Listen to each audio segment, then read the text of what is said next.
alors moi, c'est une de mes séries policières préférées. Hein. Il s'appelle Albir Maberger, c'est pour moi, vous savez. Oui. Et là, le dernier, il s'appelle Les Ombres de Bombay, chez Liana Levy. Oui. Et tous les précédents, en fait, il fait d'une grande fresque. C'est chez Liana Levy. Hein. Les précédents sont en format poche, je crois, en folio.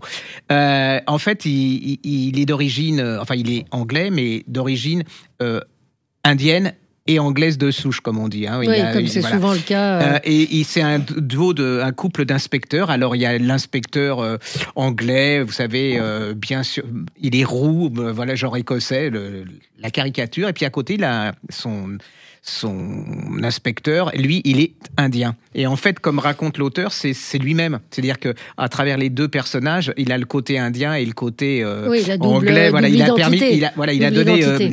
Et alors, ses romans se passent en Inde dans les années 20. C'est-à-dire que là commencent les notions d'indépendance, hein, les attentats et tout. Dans celui-là, vous êtes à Calcutta dans les années 20, et il y a un écrivain hindou qui est assassiné. Il y a le jeune inspecteur indien qui est le premier sur le coup. Et il est accusé du meurtre, il doit s'enfuir et son patron vient pour le défendre. Alors là, c'est une grande fuite à travers l'Inde. Ils vont se retrouver à Bombay. Il s'avère que il est sûr que c'est les musulmans parce qu'il y a une guerre entre les hindous et les musulmans. C'est une fresque absolument incroyable. Vous y êtes, vous sentez, vous vous baladez dans les rues de Calcutta. Et puis il y a ce choc des cultures parce que lui, il est tenaillé, l'Indien, parce que il doit faire respecter l'ordre anglais, et puis d'un autre côté, il est pour l'indépendance indienne, donc psychologiquement, c'est assez compliqué. C'est absolument magnifique. Hein. Il fait une œuvre. Là, je suis absolument certain que ça restera.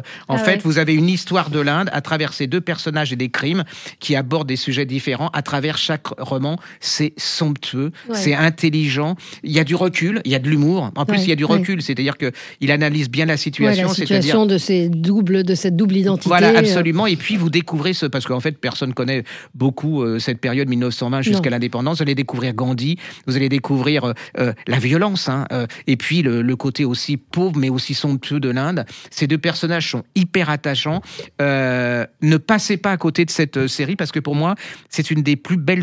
On peut appeler ça policière, mais c'est presque plus que ça. C'est la manière de rendre vivante l'histoire, c'est-à-dire et découvrir, parce que l'Inde est en train de devenir une des immenses puissances contemporaines. Et si vous voulez comprendre l'Inde d'aujourd'hui, il faut comprendre l'Inde d'hier. Et là, ces romans vous y aident, et c'est absolument passionnant. C'est hyper bien traduit, c'est attachant, c'est captivant, c'est documenté, c'est tout ce que vous voulez. Et pour moi, c'est vraiment une des plus belles réussites de ces 10 dernières années. Et je trouve qu'il n'a pas le succès qu'il mérite, hein, franchement. Et le dernier, vous lisez, vous êtes dedans complètement. C'est une saga. Ouais, c'est comme une saga, c'est comme. Ça n'a rien à voir, hein, mais c'est un peu l'équivalent des rois maudits, vous savez, c'est-à-dire que là, ça n'a rien à voir avec les rois et tout, mais c'est cette manière de replonger dans l'histoire, de vous faire redécouvrir l'histoire, et puis de vouloir vous documenter un peu plus, c'est-à-dire redécouvrir qui était Gandhi, pourquoi il y a eu la partition, avec le vice-roi. Mais vraiment, c'est merveilleusement traduit, il y a tout. C'est passionnant, c'est intelligent, c'est documenté, c'est exotique dans le bon sens du terme, c'est dépaysant, c'est effrayant. Et puis, il y a quand même toujours le parallèle avec ce qui se passe actuellement, c'est-à-dire cette notion de choc entre la culture et la civilisation occidentale et le choc de ces deux cultures. Deux visions du monde, deux visions de l'histoire, c'est vraiment merveilleux. Hein. Ça s'appelle Les Ombres de Bombay, il s'appelle Albir Maberger, c'est Maberjii, pardon, et c'est chez Liana Levy.